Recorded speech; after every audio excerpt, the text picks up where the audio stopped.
चैत्र नवरात्रे में, शरदीय नवरात्रे में, आषाढ़ी नवरात्रे में, आदिक पौष नवरात्रे में हम शंकर की, हम जगतजननी जगदम्बा की जब स्थापना करते हैं तो हम कलश की स्थापना क्यों करते हैं? आज शिव महापुराण में शुरुआत में अपन शिव और पार्वती की यही संवाद को लेकर चल। आखिर कलश में ऐसा क्या है, कलश के अंदर आखिर ऐसा क्या विराजमान है कि 33 कोटि देवता उस कलश के अंदर आकर बैठ जाते हैं? महाराज, आप कोई यज्ञ करने जा रहे हो, आप कोई पोथी पुराण करने जा रहे हो, आप कोई अच्छा कार्य करने जा रहे हो, तो ब्राह्मण देवता कह देते कलश की स्थापना होगी, कलश की शोभा यात्रा निकलेगी, कलश यात्रा निकलेगी, कलश विराजमान होगा।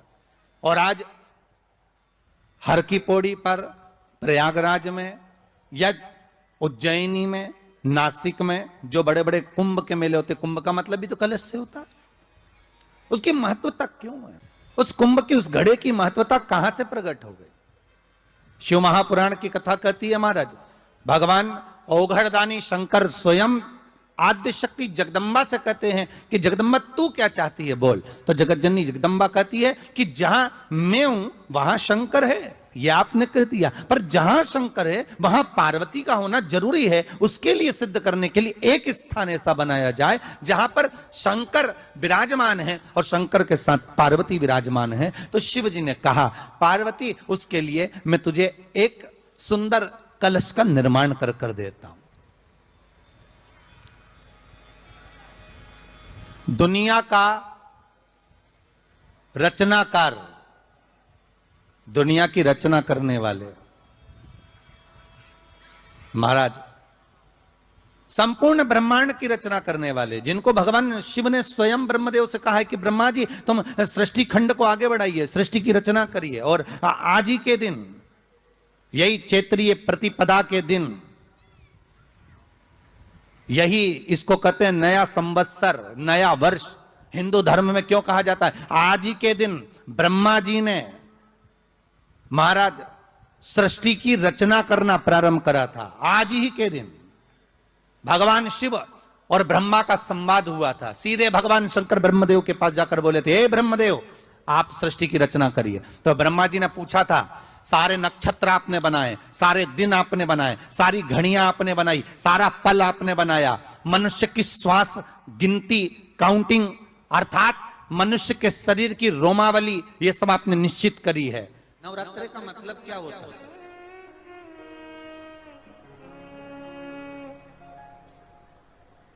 केवल 9 दिन तक देवी की आराधना कर लो, नंगे पैर ले लो,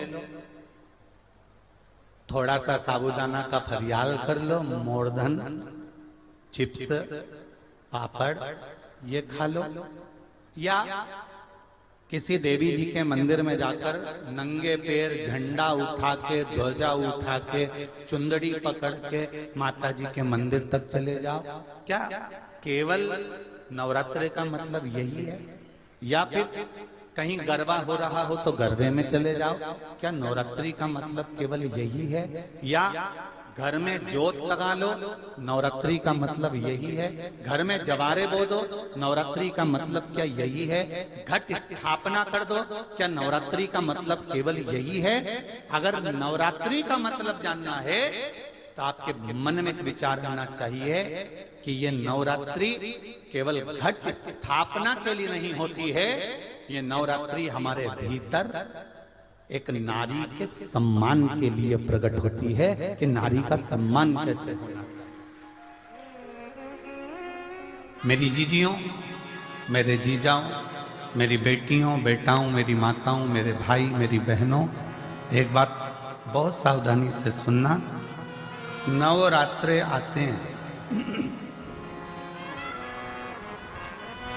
नवरात्रे आते हैं, नवरात्रे में आप माता रानी के व्रत कर लेते हो, जोत जला लेते हो, माता रानी का व्रत करते, उपवास करते, जागरण करते, जोत जलाते, पूजन करते, निवेदन करते। और अभी फिर चैत्री नवरात्रे आएंगे, आप फिर आराधना करोगे, फिर साधना करोगे, फिर जोत जलाओगे, फिर माता रानी को याद करोगे, फिर व्रत रखोगे। आप कितने भी व्रत करो,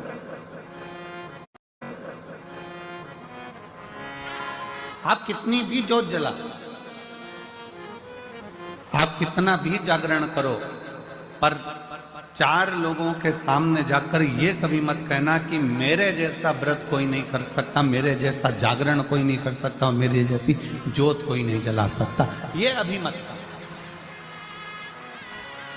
आपके मुख से तो शब्द निकलना चाहिए, आपके मुंह से तो, आपके मुख से तो वाणी निकलना चाहिए कि वो माँ अम्बा, जगदम्बा, दुर्गा भवानी, माँ वैष्णव रानी, माँ जगत जननी, माँ नैना, माँ मनसा, माँ कांगड़ा, माँ चिंतपूर्णी, माँ ज्वाला, उसकी जैसी इच्छा होती है वैसा व्रत करा लेती है, और उसकी जैसी इच्छा होती है वैसा जागरण करा लेती है, और उसकी जैसी इच्छा होती है वैसी ज्योत जला लेती है।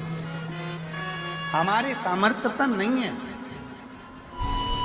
और नवरात्रि में भी देवी की आराधना का एक स्मरण का सुख है महाराज। ज्योत का विधान है, नवरात्रि में देवी की ज्योत लगती है, अखंड ज्योति लगती है, जवारे बुआए जाते हैं, कलश लगता है। ज्योत का भी विधान है। जिसके यहाँ दिया अखंड जलाया जाता है, अगर वो दिए की लो, दिए की बाती अगर दक्षिण दिशा की होती है तो उसके घर में साल भर में एक घात जरूर होती है।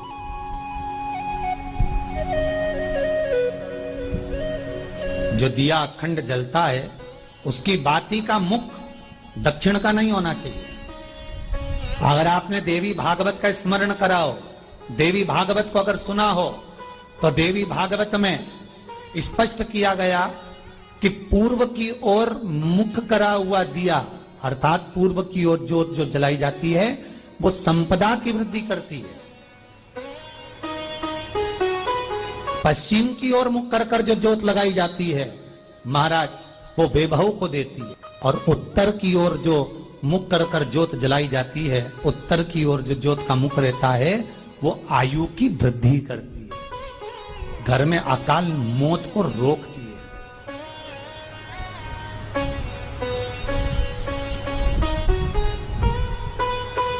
नवरात्रि का जो भाव तत्व है उसको भी अच्छे से समझ लेना। दक्षिण की ओर ज्योत ना लगाएं। अगर आपको लगाना है पूरब की लगाएं, पश्चिम की लगाएं या उत्तर की लगाएं। और जितने दिन महारानी जगदम्बा जगतधात्री दुर्गा भवानी, अब की बार माता जी घोड़े पर आई है। हर बार देवी बदल बदल के आती है, इस बार जो नवरात्रे आए वो घोड़े के आए।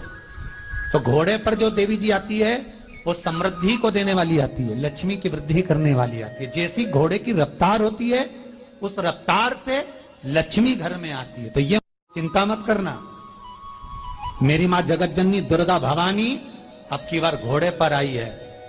साल भर में इतना धन दे देगी कि आपने पीछे के 4 साल में नहीं कमाया होगा, इतनी मेरी मां भंडार भर देगी। ये घोड़े पर आई है, कोई साधारण नहीं हो सकता। देवी भागवत में स्पष्ट किया गया, जब जगदम्बा मगर पर आती है उसका भाव अलग है, और जगदम्बा जब हाथी पर आती है उसका भाव अलग है, और जगदम्बा जब घोड़े पर आती है तो जगत को समृद्धिवान बना देती है, वैभव में कमी नहीं आती। अभी भले दुनिया के लोग अभी रोते हैं कि पैसा नहीं आ रहा, और चिंता ना करना, मेरी मां अगर घोड़े पर आई है तो उसका सुख आपको जरूर मिलेगा। एक जरा सी मिट्टी की दुकान भी अगर आप खोल कर बैठेंगे तो चांदी और सोना के बराबर कमाएंगे, इतना धन देगी वो मारा। साधारण नहीं है मेरी माता। तात्विक सुख का आनंद देने वाली, लाभ तत्व प्रदान करने वाली। और नवरात्र में अगर आपकी कोई कामना है, आपकी अगर इच्छा है, आपका मन है, तो जगत जननी की आराधना करो। पति और पत्नी में अगर क्लेश है तो जगदम्बा के मंदिर में मक्खन चढ़ाओ, प्रेम बढ़ जाएगा। आपको लगता है कि पति कोई अन्य स्त्री से लगा हुआ है या परिवार टूट रहा है, तलाक तक पहुंच गया है, तो माता के मंदिर में आप ध्वजा लगवाइए, उस ध्वजा पर मक्खन लगाकर लगवाइए, आपको लाभ मिलेगा। महाराज, यदि आपको लगता है कि बच्चे बहुत ज्यादा अपशब्द बोल रहे हैं, मुंह चला रहे हैं और प्रेम नहीं रख रहे, तो माता के मंदिर में लाल पुष्प, लाल चंदन और लाल चूड़ी मां को समर्पित करिए, प्रेम बढ़ेगा। बच्चा कभी आप जी से कम नहीं बोलेगा, प्रेम की भाषा निकलेगी मुंह से। मां जगत जननी की आराधना, जगदम्बा की उपासना। नवरात्रे में 9 दिन में से कोई एक दिन ऐसा ले लो जिस दिन कन्याओं का भोजन कराओ, साथ में उनको लाल चुनरी ओढ़ाओ या कोई लाल वस्त्र, लाल पूजन की सामग्री उनको दो, सुख मिलेगा, आनंद है। कोई अगर नवरात्रि का व्रत एक लौंग पर कर रहा है तो उसको करने दो। कोई नवरात्रि का व्रत अगर एक गिलास दूध पर कर रहा है तो उसको करने दो। अगर नवरात्रि का व्रत एक जरासी सुपारी पर कर रहा है तो करने दो। कोई नवरात्रि का व्रत कैसे कर रहा है उसको करने दो, उसकी मर्जी। तुम्हारे घर में जैसा व्रत होता है, तुम्हारे घर में जैसा नियम होता है, तुम वैसा करो।